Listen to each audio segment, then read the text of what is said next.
লেখিকা সুপ্রিয়া ঘোষের ভালোবাসার ঘর। আকাশের গায়ে তখনও তেলের কালিমাখা নোংরা জামাটা লেগে আছে, আর শিউলির পরনে হালকা আকাশি রঙের একটা জামদানি। বর্ধমান স্টেশনের 5 নম্বর প্ল্যাটফর্মে যখন লোকাল ট্রেনটা এসে থামলো, তখন চারপাশটা যেন এক অদ্ভুত নিস্তব্ধতায় ঢাকা। ট্রেনের কামরায় বসার জায়গা হয়নি। দরজার কাছে হ্যান্ডেল ধরে দুজনে দাঁড়িয়েছিল। ট্রেনের ঝিকঝিক শব্দটা শিউলির কানে আজ কোনো ছন্দের মতো বাজছে না, বরং মনে হচ্ছে কোনো এক অজানা যুদ্ধের দামামা। শিউলি আর চোখে আকাশের দিকে তাকালো। আকাশের চোয়াল শক্ত হয়ে আছে, ওর চোখের কোণে এক চিলতে জল চিকচিক করছে, যা ও আড়াল করার চেষ্টা করছে বারবার। শিউলি জানে আকাশ আজ নিজের বাবা মায়ের কোল খালি করে আসেনি, ও এসেছে নিজের সবটুকু পরিচয় বিসর্জন দিয়ে। ওদিকে শিউলির বাবা অবিনাশ মুখোপাধ্যায় এলাকার বাঘা মানুষ। তার কানে যখন এই খবর পৌঁছবে যে তার আদরের মেয়ে এক মেকানিকের ছেলের হাত ধরে পালিয়েছে, তখন এই শান্ত জনপদ হয়তো আগ্নেয়গিরি হয়ে উঠবে। আকাশ, বাড়ির কথা মনে পড়ছে? শিউলি ফিসফিস করে জিজ্ঞেস করলো। আকাশ ট্রেনের বাইরের অন্ধকারের দিকে তাকিয়ে উত্তর দিল, বাড়ির কথা নয় রে শিউলি, বাবার কথা ভাবছি। আজ বিকেলে যখন মেজো কাকার কাছে খবর পাঠালাম যে আমি তোকে নিয়ে বেরোচ্ছি, কাকা শুধু একটা কথা বলেছিল, আকাশ, তুই যে মস্ত বড় লোকটার গায়ে হাত দিলি, এর মাসুল তোর পরিবারকেও দিতে হবে। আমার ভয় হচ্ছে শিউলি, আমার বাবা মা যেন বিপদে না পড়ে। শিউলি আকাশের হাতটা শক্ত করে চেপে ধরল। ওর আঙুলের ডগাগুলো তখন হিম শীতল। বিপদ আসবে জানি, কিন্তু আমরা তো একে অপরকে ছেড়ে থাকবো না বলেছি। আমার বাবা আমায় মেরে ফেললেও আমি ফিরবো না। আর তোমার বাড়ির কথা ভেবো না, সময় সব শান্ত করে দেয়। আসানসোলে যখন ওরা নামলো তখন রাত 11টা পার হয়েছে। স্টেশনের বাইরে রিক্সাওয়ালাদের হাঁকডাক আর চিল্লামিল্লির মাঝে ওরা দুজনেই যেন বড় একা। আসানসোলের কয়লা খনি এলাকার সে বিশেষ গন্ধটা নাকে আসছিল, পোড়া কয়লা আর ধুলোর মিশেল। আকাশের পকেটে মাত্র কটা টাকা। ওরা যে ঘরটার সামনে এসে দাঁড়ালো সেটা একটা বস্তি এলাকার শেষ প্রান্তে। নোনা ধরা দেওয়াল, টালির চালের ফাঁক দিয়ে আকাশের তারা দেখা যায়। বাড়িওয়ালা হারুদা একমুখ দাড়ি নিয়ে লণ্ঠন হাতে বেরিয়ে এসে কর্কশ গলায় বলল, এই যে আকাশবাবু, মেয়ে নিয়ে এলে শেষমেশ। দেখে তো বেশ বড় ঘরের মনে হচ্ছে, টিকতে পারবে তো এই খোপে? আকাশ মাথা নিচু করে শুধু বলল, পারবে হারুদা, আজ রাতটা একটু থাকতে দিন। ঘরের তালা খুলতেই ভ্যাপসা ধুলোর গন্ধ নাকে এলো। ধুলোর আস্তরণ জমে আছে এক কোণে পড়ে থাকা পুরনো তক্ত পোস্টায়। শিউলি এক মুহূর্তের জন্য মুখ ফেরালো না। ও নিজের দামি পার্সটা একপাশে রেখে আঁচলটা কোমরে জড়িয়ে নিল। আকাশ, জল আছে কোথাও? শিউলি জানতে চাইল। আকাশ এক ছুটে বাইরে গিয়ে মিউনিসিপ্যালিটির ট্যাপ থেকে এক বালতি জল নিয়ে এলো। শিউলি নিজের হাতে সে ঘরটা মুছতে শুরু করলো। আকাশের খুব খারাপ লাগছিল যে মেয়েটার ঘরে এসি চলে, যে মেয়েটা কোনোদিন নিজের গ্লাসটা তুলে জল খায়নি, আর সে আজ হাঁটু গেড়ে বসে এই নোংরা মেঝে মুছছে। আকাশ ওর হাতটা ধরতে গেল। শিউলি, তুই থাম, আমি করছি। শিউলি ম্লান হাসলো, না আকাশ, এটা তো আজ থেকে আমাদের সংসার। আমি চাই আমার প্রথম ছোঁয়ায় আমাদের ঘরটা পবিত্র হোক। তুমি বরং দেখো কাল সকালের জন্য এক মুঠো মুড়ি বা কিছু জোগাড় করা যায় কি না। আকাশের বুকটা হু হু করে উঠল। ও বুঝলো শিউলি শুধু প্রেমিকা নয়, ও একটা পাহাড়, যে পাহাড়ের আড়ালে আকাশ আজ নিশ্চিন্তে লুকিয়ে থাকতে পারে। রাত যখন গভীর হলো, ওই ভাঙা তক্তপোষে একটা পাতলা চাদর পেতে ওরা পাশাপাশি বসলো। ঘরের কোণে একটা মোমবাতি জ্বলছে, যার কম্পিত আলোয় শিউলির মুখটা অপার্থিব সুন্দরী মনে হচ্ছে। আকাশ শিউলির পায়ের দিকে তাকিয়ে দেখলো লাল রঙের আলতা পরা পা দুটো ধুলোয় মাখামাখি হয়ে গেছে। ও আলতো করে শিউলির পা দুটো নিজের কোলের ওপর তুলে নিল। কি করছো আকাশ? শিউলি চমকে উঠল। আকাশ উত্তর দিল না। নিজের গামছাটা জলে ভিজিয়ে ও পরম মমতায় শিউলির পায়ের ধুলো মুছিয়ে দিতে লাগলো। ওর চোখ দিয়ে তখন টপ টপ করে জল পড়ছে। আমায় মাফ করে দিস শিউলি, তোকে আমি নর্দমায় নামিয়ে আনলাম, তুই চাইলে কত সুখে থাকতে পারতিস। শিউলি আকাশের মুখটা দুহাতে তুলে ধরল, তারপর নিজের কপাল আকাশের কপালে ঠেকিয়ে বলল, পাগল, রাজপ্রাসাদে আমি বন্দিনী ছিলাম আকাশ। আর এই অভাবের ঘরে আমি মুক্ত। এই যে তুমি আমার পা মুছিয়ে দিচ্ছ, এই শ্রদ্ধা, এই ভালোবাসা কি আমি ওই বড় লোকেদের ভিড়ে পেতাম? আমি রানী হতে চাই না, আমি তোমার ঘরে লক্ষ্মী হয়ে থাকতে চাই। আকাশের দু বাহুর মাঝে শিউলি যখন মাথা রাখলো, তখন বাইরে রাতচরা পাখির ডাক শোনা যাচ্ছে। অভাবের ছায়া ঘরের কোণে কোণে ওত পেতে থাকলেও ওই দুজোড়া চোখের স্বপ্নে তখন কোনো অন্ধকার ছিল না। ওরা জানতো আগামীকাল থেকেই শুরু হবে ক্ষুধার সাথে যুদ্ধ, সমাজের সাথে যুদ্ধ। কিন্তু সেই রাতে ওই শীতল মেঝে আর টালির চালের নিচে বসে ওরা অনুভব করছিল এক অগ্নির উষ্ণতা, যা কেবল নিঃস্বার্থ ভালোবাসাই দিতে পারে। আকাশের মনে পড়ছিল বাবার শেষ কথাগুলো, বড়লোকের মেয়েকে নিয়ে সুখে থাকতে পারবি না রে। আকাশ মনে মনে প্রতিজ্ঞা করলো ও সুখে থাকবেই, পরিশ্রম করে রক্ত জল করে হলেও ও শিউলিকে একদিন একটা সুন্দর জীবন দেবে। শিউলি তখন ঘুমে আচ্ছন্ন, ওর নিষ্পাপ মুখটার দিকে তাকিয়ে আকাশ ভাবছিল, এই মুখটাই আমার মন্দির, এই ভালোবাসাই আমার ভগবান। শহরের আকাশে যখন প্রথম আলোর রেখা দেখা দিল, আসানসোলের কয়লা ধোঁয়াটে আকাশে তখন পুরোপুরি পরিষ্কার হয়নি। ভাঙা জানলার ফাঁক দিয়ে আসা হালকা আলো যখন শিউলির ঘুমন্ত মুখে পড়ল, আকাশ মুগ্ধ হয়ে তাকিয়ে রইল কিছুক্ষণ। কাল রাতে কত ধকল গেছে মেয়েটার ওপর দিয়ে, ওর ওই নরম গাল দুটোতে কালশিটে ধুলোর দাগ লেগে আছে। আকাশ খুব সন্তর্পণে বিছানা থেকে নামলো। আজ ওদের ঘরে এক দানা চাল নেই, উনুনে দেওয়ার মতো কাঠ নেই, পকেটে যা আছে তাতে দুবেলার খাবার জুটবে কিনা সন্দেহ। আকাশ বাইরে বেরিয়ে এসে এক বালতি জল তুলে আনলো। সকালে ঠান্ডা জল চোখে মুখে দিতেই যেন সব ক্লান্তি ধুয়ে গেল।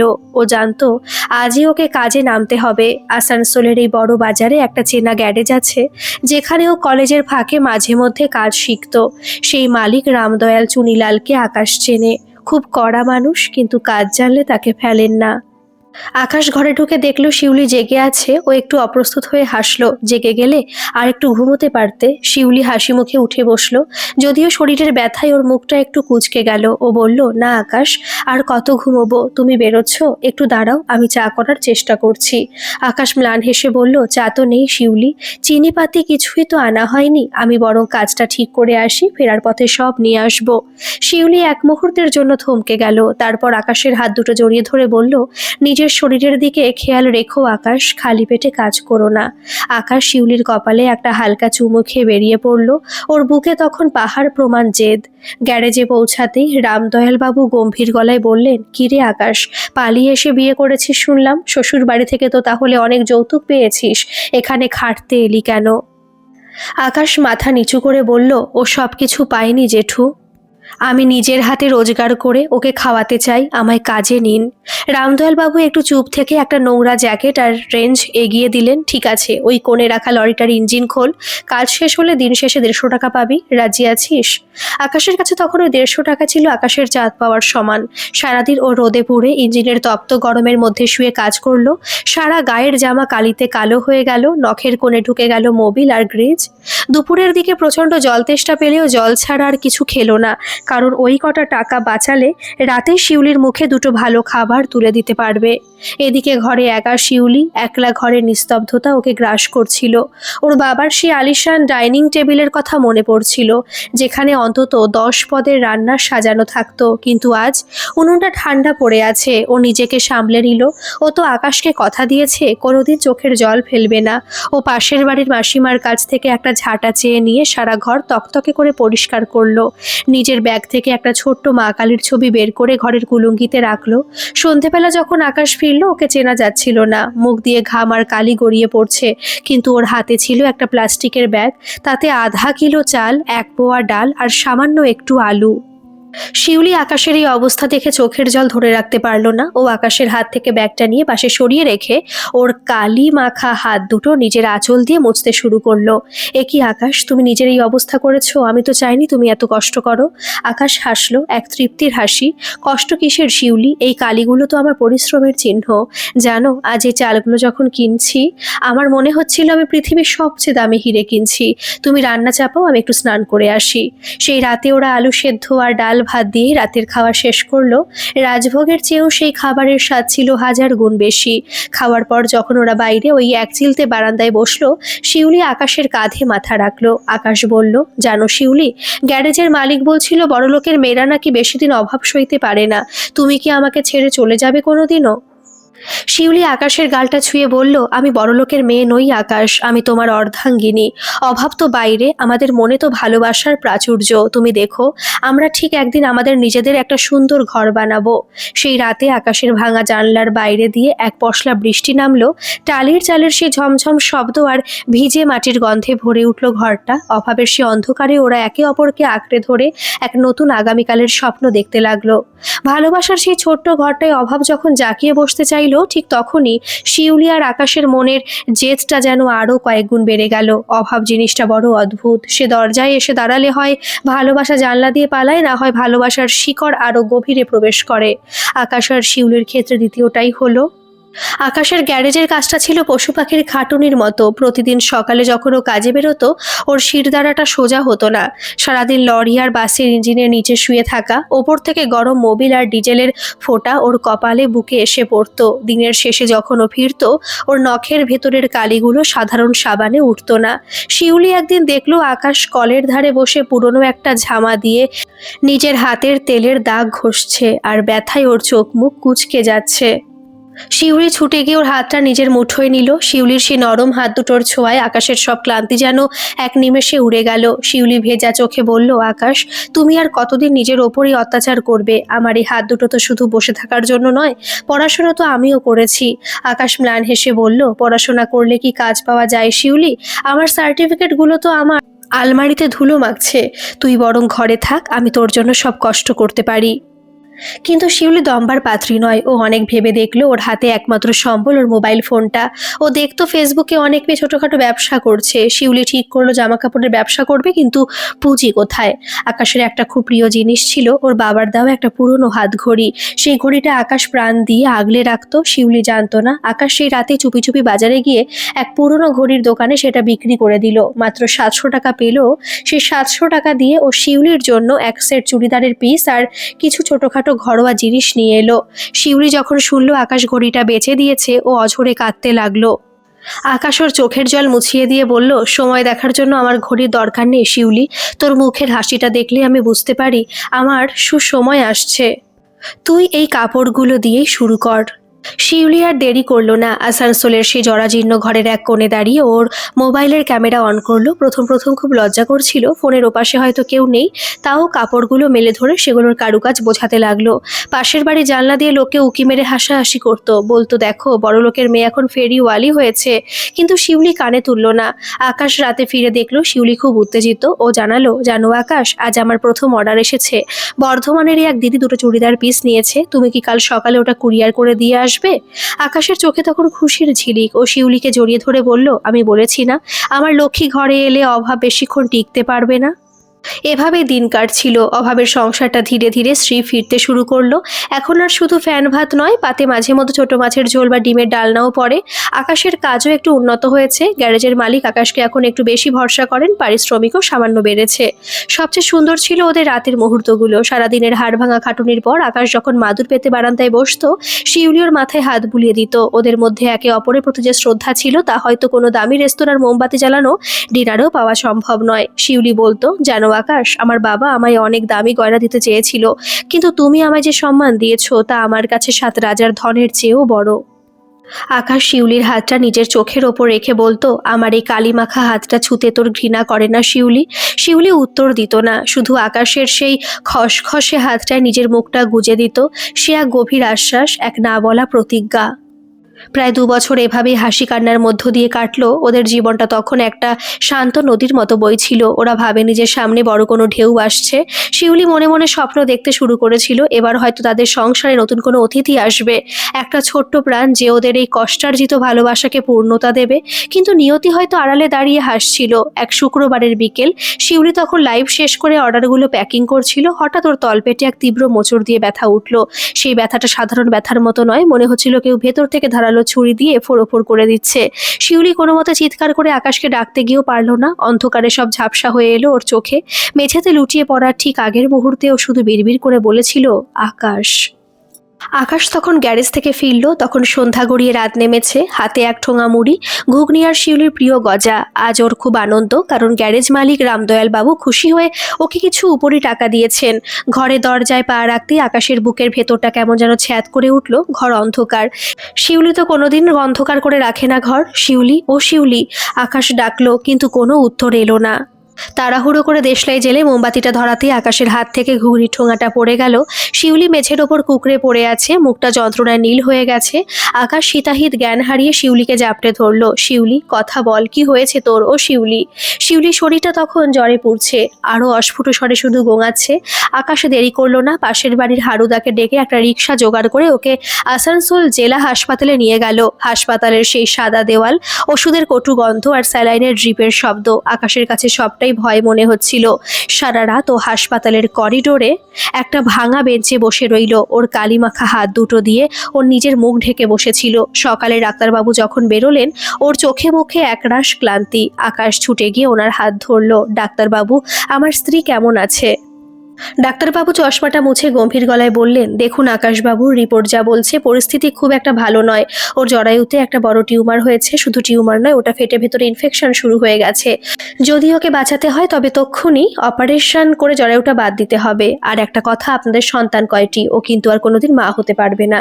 আকাশের কানে যেন কেউ তপ্ত সীসা ঢেলে দিল। ও থতমত খেয়ে বলল, জরায়ু বাদ দিলে ও কি মা হতে পারবে না?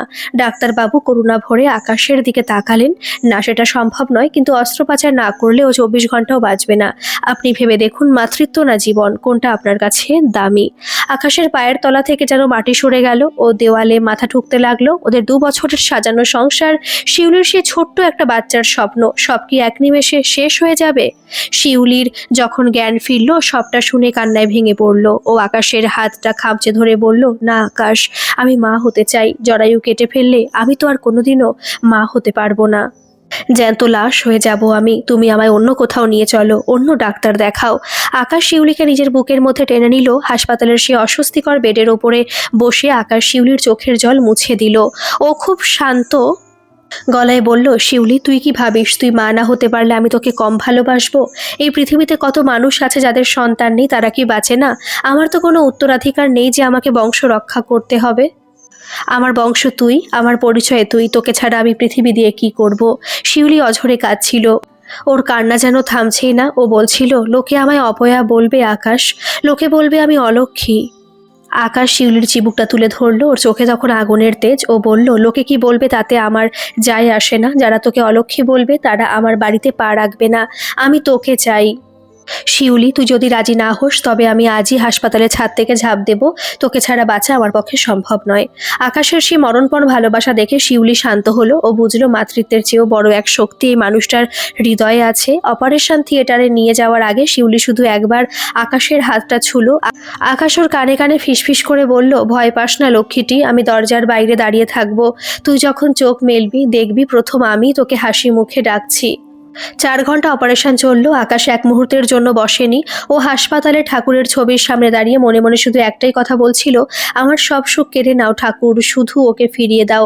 অপারেশন শেষে ডাক্তার যখন বেরিয়ে এসে বললেন সব ঠিক আছে, তখন আকাশ রাস্তার ধারে গিয়ে হাউ হাউ করে কাঁদতে লাগলো। সে এক অন্যরকম কান্না। সে কান্নায় হারানোর শোক ছিল না, ছিল ফিরে পাওয়ার আনন্দ। শিউলি যখন সুস্থ হয়ে ওয়ার্ডে ফিরল, ওর দু চোখে তখন এক শূন্যতা। ও নিজের পেটের উপর হাত রাখলো। এক বিরাট অংশ যেন ওর শরীর থেকে হারিয়ে গেছে। কিন্তু আকাশ ওকে এক মুহূর্তের জন্য একা ছাড়লো না। ও নিজের গ্যারেজের কাজ থেকে ছুটি নিল। শিউলিকে নিজের হাতে খাইয়ে দেওয়া, ওর চুল আঁচড়ে দেওয়া, এমনকি ওর কাপড় কেচে দেওয়া, সবই আকাশ একা হাতে করতে লাগলো। শিউলি একদিন হাসতে হাসতে বলল, আকাশ, তুমি আমায় এত সেবা করছো কেন? আমি তো এখন অপূর্ণ। আকাশ ওর মুখে হাত চাপা দিয়ে বলল, আর কোনোদিন এই কথা বলবি না শিউলি, তুই আমার কাছে পূর্ণ ছিলি, আছিস আর থাকবি। সন্তান নেই তো কি হয়েছে, আমরা দুজনে তো আছি। আমরাই একে অপরের বড় অবলম্বন হয়ে থাকবো সারা জীবন। সেই রাতে হাসপাতালের ওয়ার্ডে আকাশ আর শিউলি অনুভব করলো এক পবিত্র শান্তি। ওরা হারালো অনেক কিছু, কিন্তু পেল তার চেয়েও দামি কিছু, এক চিরকালীন আত্মিক বন্ধন। হাসপাতালের সেই সাদা দেওয়াল আর ফিনাইল মেশানো গন্ধ থেকে মুক্তি পেয়ে শিউলি যখন আসানসোলের সেই ছোট্ট ঘরটায় ফিরল, তখন বাইরের আকাশটা খুব মেঘলা। রিক্সা থেকে নামার সময় আকাশ শিউলিকে এমনভাবে ধরলো যেন ও কোনো কাচের পুতুল, একটু অসাবধানে ধরলে ভেঙে যাবে। শিউলি যদিও এখন শারীরিকভাবে অনেকটা সুস্থ, কিন্তু ওর বুকের ভেতরে যে ক্ষতটা তৈরি হয়েছে তার দাগ কোনো মলমে মোছার নয়। ঘরে ঢুকে শিউলির চোখ গেল কোণের সেই ছোট মাটির পুতুলটার দিকে, যেটাও গত মেলায় কিনেছিল। ভেবেছিল একদিন কোনো ছোট প্রাণ এই পুতুলটা নিয়ে খেলবে। শিউলি স্থির হয়ে দাঁড়িয়ে রইল। আকাশ বুঝতে পারলো শিউলির মনের অবস্থা। ও আলতো করে শিউলির কাঁধে হাত রেখে বলল, সবই তো আগের মতোই আছে শিউলি, শুধু আমাদের ধৈর্যটা একটু বেশি করে দরকার। তুমি বিশ্রাম নাও, আমি উনুনটা ধরাই। কিন্তু সমাজ কি আর এত সহজে ছেড়ে দেয়? শিউলি সুস্থ হওয়ার কয়েকদিনের মধ্যেই পাড়ার দু একজন মাসিমা এলো দেখা করতে। তাদের মুখে সমবেদনার চেয়ে কৌতূহল বেশি। শিউলির পেটের কাটা দাগের গল্প শুনতে শুনতে একজন বয়স্কা মহিলা দীর্ঘশ্বাস ফেলে বললেন, আহারে মা, মেয়ে মানুষের শরীরটাই তো ভগবানের দান। সে জরায়ুটা যখন গেল তখন তো শরীরটা শুধু একটা খাঁচা হয়ে রইল। আকাশের বংশটা এভাবে লোপ পাবে? ছেলেটা তো ভালো, ওর একটা গতি হওয়া দরকার ছিল। শিউলি ভেতরে ভেতরে কুঁকড়ে যাচ্ছিল। ওর মনে হচ্ছিল ওর অস্তিত্বটাই যেন অর্থহীন। কিন্তু ঠিক সেই মুহূর্তেই আকাশ ঘরে ঢুকলো। ওর কানে কথাগুলো গিয়েছিল। ও শান্ত কিন্তু দৃঢ় গলায় বলল, মাসিমা, আমার বংশ লোপ পাবে কি পাবে না সেটা দেখার জন্য আমি আর আমার স্ত্রী আছি। আর শিউলি খাঁচা নয়, ও আমার ঘর।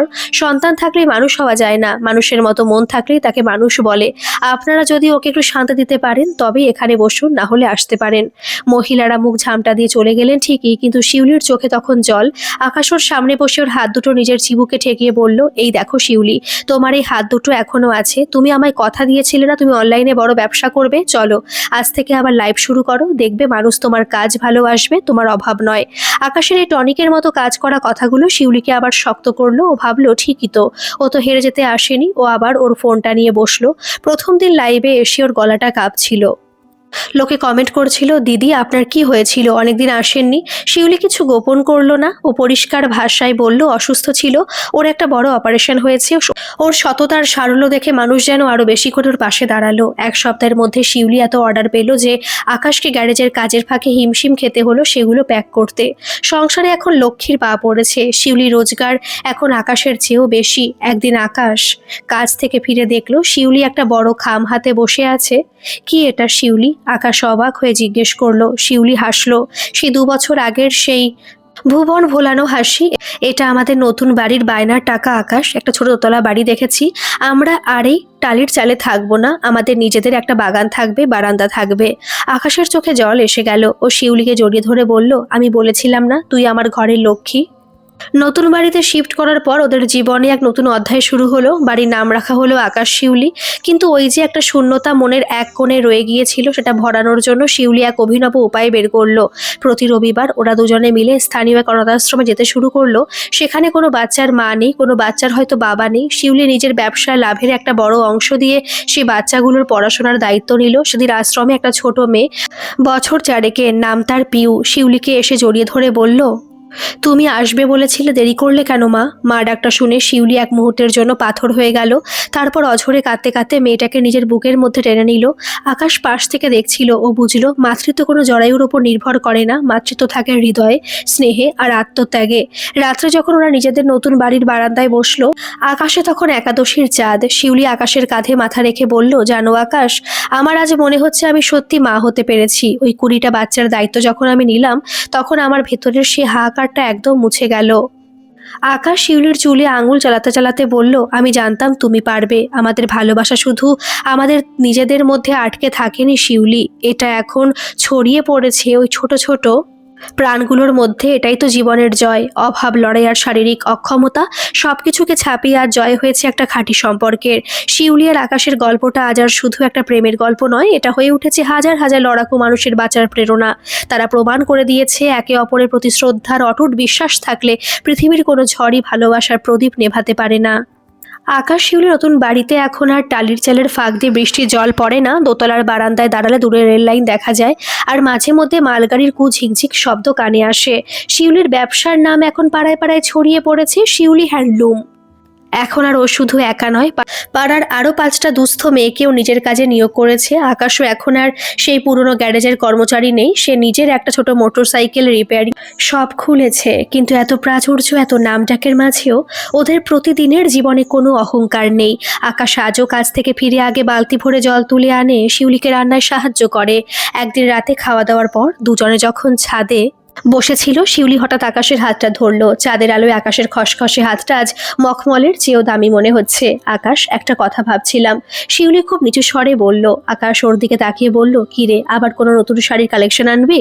শিউলি মাথা নাড়ল। না, আমি ভাবছিলাম আমাদের এই বাড়িটা তো বেশ বড়, আর আমাদের তো আগলে রাখার মতো কেউ নেই। ওই অনাথ আশ্রমের পিউকে মনে আছে? মেয়েটার কেউ নেই। ওর চোখের দিকে তাকালে আমি নিজের শৈশব দেখতে পাই। আমরা কি পারি না ওকে আইনিভাবে নিজেদের কাছে নিয়ে আসতে? আকাশ এক মুহূর্তের জন্য চুপ হয়ে গেল। ও জানতো শিউলির মনের কোনো এক কোণে ওই অবুঝ তৃষ্ণাটা আজও রয়ে গেছে। ও শিউলিকে বুকের কাছে টেনে নিয়ে বলল, তুই যেটা ভেবেছিস সেটা করলে আমার চেয়ে বেশি খুশি কেউ হবে না শিউলি। আমি তোকে মা হতে দেখিনি ঠিকই, কিন্তু তোর ভেতরের যে মায়া সেটা পিউকে এক সুন্দর জীবন দেবে। পরের কয়েক মাস চলল আইনি লড়াই আর কাগজপত্রের ঝামেলা।